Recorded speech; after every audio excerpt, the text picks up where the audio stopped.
Good morning, students. Welcome to Triple S AG College online classes. Today we will discuss cultivation of cumin. आज अपने जीरे की खेती के बारे में पढ़ेंगे. Botanical name of cumin is Cuminum seminum, family Apiaceae. Chromosome number 2n is equal to 14 and origin of cumin is Mediterranean region and part used as a spices means मसाले के रूप में जीरे का कौन सा पार्ट यूज करते हैं तो इसमें ड्राइड राइप सीड सूखे हुए जीरे के बीज या फिर जो फ्रूट्स इसी को फ्रूट बोलते हैं अपने तो ये अपने जीरे के लिए मसाले के लिए यूज करते हैं. Next cumin seminum is an important annual spices crop means ये एक एनुअल एक वर्षीय मसाले वाली फसल है. मोस्टली इसको राजस्थान एंड गुजरात में ग्रो किया जाता है और कंट्री का जो टोटल प्रोडक्शन होता है उसका 56% प्रोडक्शन ओनली इन दो राज्यों में प्रोड्यूस किया जाता है. मीन्स राजस्थान और गुजरात में देश का 56% cumin प्रोडक्शन किया जाता है.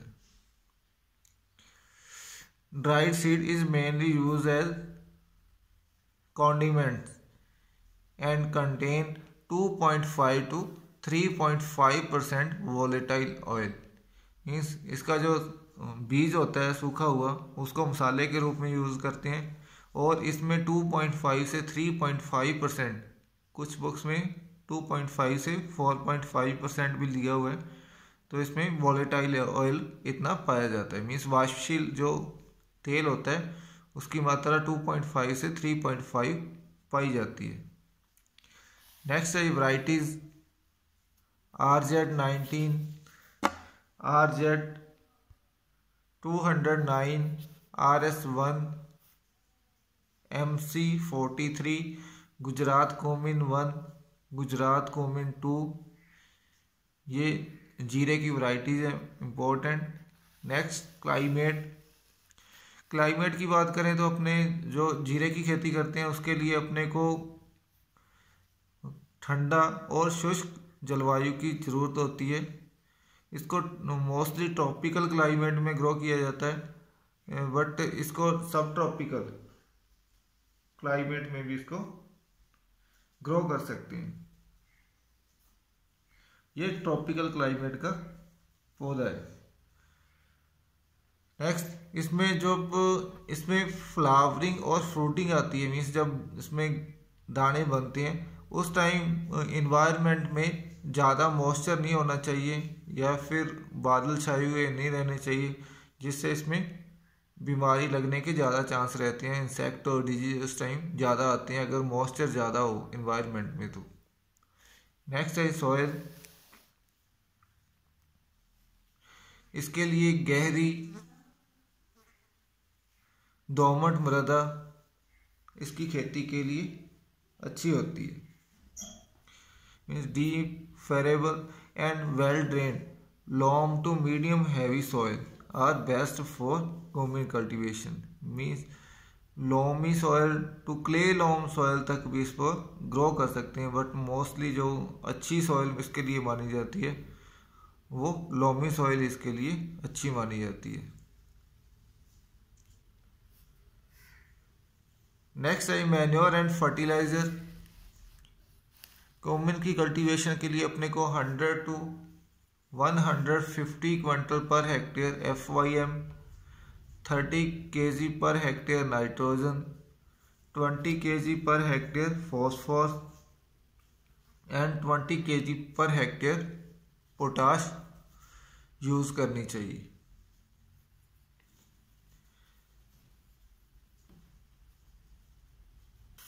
नेक्स्ट सॉविंग टाइम तो मिड नवंबर टू मिड दिसंबर इसकी खेती के लिए इसकी सॉविंग के लिए बेस्ट टाइम होता है. इस मध्य नवंबर से मध्य दिसंबर के बीच में इसकी बुआई कर देनी चाहिए। नेक्स्ट है स्पेसिंग। तो स्पेसिंग 30x15 सेंटीमीटर इसकी स्पेसिंग रखते हैं। लाइन से लाइन 30 सेंटीमीटर और प्लांट से प्लांट 15 सेंटीमीटर इसकी स्पेसिंग रखते हैं। और सीड की जो गहराई है वो 2 सेंटीमीटर तक होनी चाहिए। इससे ज़्यादा सीड को गहरा नहीं बोना चाहिए, नहीं तो फिर इसका जर्मिनेशन नहीं होता है। Next seed rate. तो सीड रेट, अगर सीड रेट की बात करें तो अपने 10 से 12 kg पर हेक्टेयर अपने को सीड की ज़रूरत होती है। उसके बाद में बात करते हैं इरिगेशन की। पहली जो इरिगेशन है वो बुआई के जस्ट आफ्टर कर देनी चाहिए। मीन्स बुआई करने के बाद में पहली हल्की सिंचाई करनी चाहिए और दूसरी सिंचाई पहली सिंचाई के 8 से 10 दिन बाद करनी चाहिए। इसके बाद में सॉइल और वेदर की कंडीशन के अकॉर्डिंग 15 से 25 दिन के अंतर पर अपने को इरिगेशन करनी चाहिए। और जब इसमें दाने बनने स्टार्ट होते हैं उस टाइम इसमें पानी की कमी नहीं आनी चाहिए। मीन्स सॉइल में मॉइस्चर की कमी नहीं होनी चाहिए, प्रॉपर मॉइस्चर होना चाहिए इसमें। और दाने पकते टाइम, जब जीरा पकता है तो उस टाइम इरिगेशन बंद कर देनी चाहिए। Next weed control.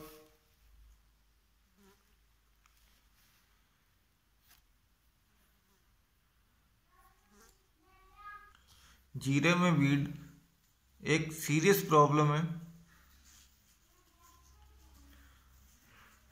क्योंकि जीरे की जो ग्रोथ है वो कम होती है अर्ली स्टेज पर और वीड इससे ज़्यादा कंपटीशन करते हैं, जिससे इसके जो क्वालिटी और इसका प्रोडक्शन है उसके ऊपर बैड इफेक्ट पड़ता है इसका। तो इसके कंट्रोल के लिए अपने को वीड कंट्रोल के लिए 2 बार निराई गुड़ाई करनी चाहिए। पहली निराई गुड़ाई बुआई के 30 दिन बाद और सेकंड जो निराई गुड़ाई है वो बुआई के 50 दिन बाद अपने को कर देनी चाहिए। इसके लिए अपने केमिकल का भी स्प्रे कर सकते हैं। टर्बोट्राइन 1 kg पर हेक्टेयर और ऑक्सीडाइजोन 0.5 kg पर हेक्टेयर अपने को अंकुरन से पहले इस दवाई का स्प्रे कर देना चाहिए। इसके अलावा पेंडिमेथालिन का भी अपने स्प्रे कर सकते हैं। पेंडिमेथालिन 1 kg पर हेक्टेयर का अपने स्प्रे कर सकते हैं, जिससे वीड को कंट्रोल किया जा सकता है। एक इसमें वीड लगता है जीरी प्लांटेगो प्यूमिला, ये इम्पोर्टेंट इसका वीड है। इसको देखने में ये जो वीड है जीरे के जैसा ही दिखाई देता है, जीरे के प्लांट जैसा ही। और जब इसमें फ्लावरिंग आती है तो उस टाइम इसको पहचान सकते हैं अपने जीरे की क्रॉप में कि ये जीरी वीड है। तो उस टाइम इसकी हेड वीडिंग कर देनी चाहिए फ्लावरिंग के टाइम पे, या फिर अपने फ्लूक्लोरेलिन का स्प्रे करना चाहिए, जिससे ये वीड कंट्रोल हो जाता है। और इसको कंट्रोल करना ज़रूरी है, नहीं तो इस वीड के जो सीड है वो जीरे के साथ में मिक्स हो जाती हैं और आने वाली जो नेक्स्ट क्रॉप में लगाते हैं तो उसमें ये प्रॉब्लम क्रिएट करता है। तो इसको अपने फ्लावरिंग के टाइम पे ही पहचान सकते हैं। ये जीरे की क्रॉप का इम्पोर्टेंट वीड है। हार्वेस्टिंग। तो हार्वेस्टिंग में जो जीरे की क्रॉप है ये 130 से 150 दिन में परिपक्व हो जाती है। तो इस टाइम इसके जो पत्तियां हैं वो गिर जाती हैं। इसके अलावा जो इसका स्टेम होता है, तना होता है, वो पीला पड़ जाता है। तो इस टाइम इसकी सीकल से या दराती से अपने हार्वेस्टिंग कर लेनी चाहिए।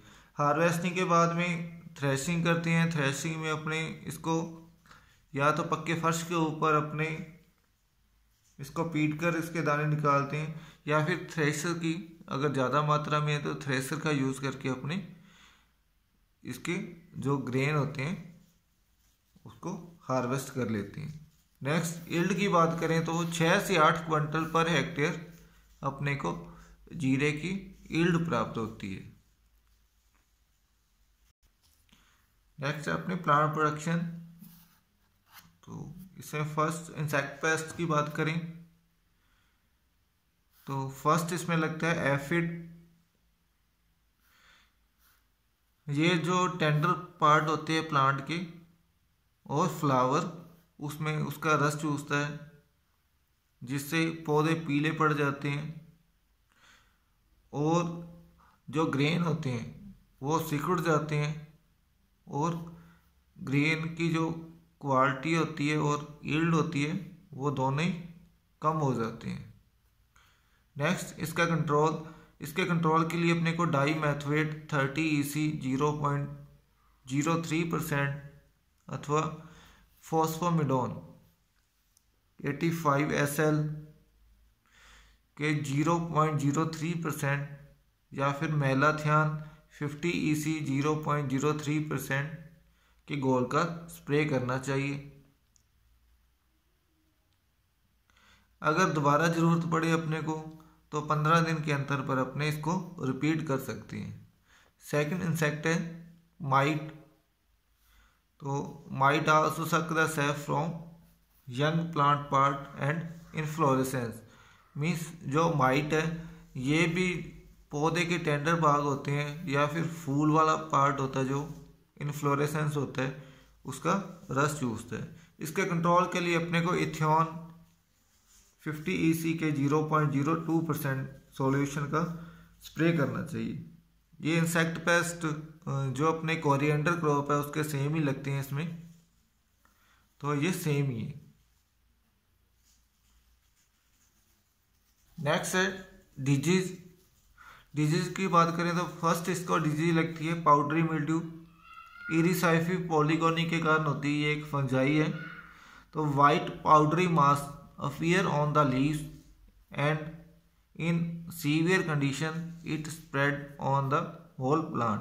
मीन्स सबसे पहले तो सफेद रंग का चूर्ण दिखाई देता है पत्तियों के ऊपर। अगर बीमारी ज़्यादा फैल जाए तो पूरा प्लांट के ऊपर ही ये फैल जाती है। यह फोटोसिंथेसिस को रोकती है, फोटोसिंथेसिस नहीं होता है। Disease plant produce small and discoloured seed. Means छोटे और रंगहीन जो बीज हैं वो इससे उत्पन्न होते हैं। अगर ज़्यादा सीवियर प्रॉब्लम हो जाए इस बीमारी से तो ग्रेन बिल्कुल ही नहीं बनती। तो इसके कंट्रोल के लिए अपने को 20 से 25 kilogram per hectare sulphur powder की डस्टिंग करनी चाहिए, मीन्स बुरकाव करना चाहिए। या फिर 0.2% वेटेबल सल्फर पाउडर और 0.1% कैराथेन और 0.05% कैलिक्सिन का स्प्रे करना चाहिए और इसको 15 दिन के अंतर पर रिपीट करना चाहिए। नेक्स्ट है ब्लाइट।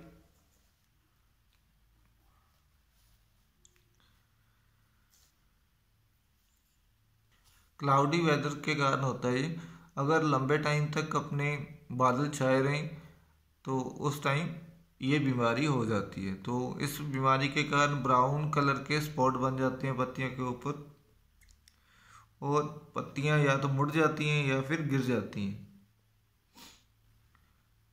नेक्स्ट है इसका कंट्रोल। तो it is very difficult to check the disease, hence prophylactic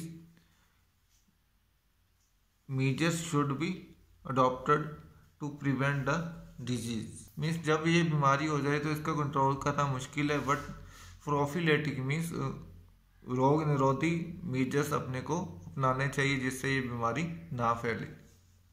इसके कंट्रोल के लिए अपने को 0.2%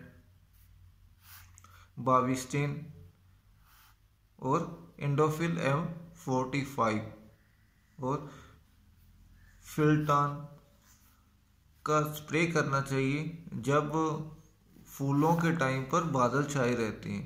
अगर लंबे टाइम तक बादल छाए रहें, क्लाउडी वेदर हो, तो उस टाइम इस सॉल्यूशन की स्प्रे कर देनी चाहिए। इस स्प्रे को अपने 10 से 14 दिन के इंटरवल पर रिपीट भी करते हैं। और अगर इस टाइम पर अपने क्लाउडी वेदर के टाइम पर स्प्रे कर देते हैं तो ये बीमारी नहीं फैलती है। नेक्स्ट है विल्ट। यह बीमारी फ्यूजेरियम ऑक्सीस्पोरियम स्पीसीज कम्युनी के कारण होती है और ये फील्ड में एक पैचेस के रूप में फैलती है। मीन्स कहीं कहीं फैलती है, पूरे फील्ड में एक जैसी नहीं फैलती, कहीं फैलती है, कहीं नॉर्मल प्लांट्स होते हैं, डिजीज फ्री प्लांट होते हैं, फिर कुछ एरिया में फैल जाती है, तो ऐसे पैचेज में फैलती है। Affected plant show wilting and later on dry up. जो प्रभावी पौधे होते हैं वो मुरझा जाते हैं और लास्ट में सूख जाते हैं। द डिजीज में occur at any stage of crop growth. Means ये क्रॉप की ग्रोथ के टाइम किसी भी समय फैल सकती है, स्टार्टिंग में भी फैल सकती है और ग्रेन फिलिंग तक, कभी भी मैच्योरिटी तक ये बीमारी फैल सकती है। तो नेक्स्ट अपने इसके कंट्रोल की बात करते हैं। तो इस बीमारी का कंट्रोल करना काफ़ी मुश्किल है कंप्लीटली। तो इसके लिए अपने को एक तो जो सीड है वो हेल्दी लेना चाहिए, मीन्स डिजीज फ्री अपने को सीड लेना चाहिए। और इसके अलावा अपने 3 to 4 ईयर का, 3 से 4 साल का अपने को क्रॉप रोटेशन यूज़ करना चाहिए। मीन्स 3 से 4 साल तक अपने को जीरे की फसल ऐसे एरिया में नहीं लेनी चाहिए। इसके अलावा अपने को जो सीड है उसका बाविस्टिन के 1 ग्राम पर केजी सीड की दर से अपने बाविस्टिन से बीज को उपचारित करते हैं, जिससे ये बीमारी नहीं फैलती है। ये थी आप आज की अपनी क्रॉप। Thank you.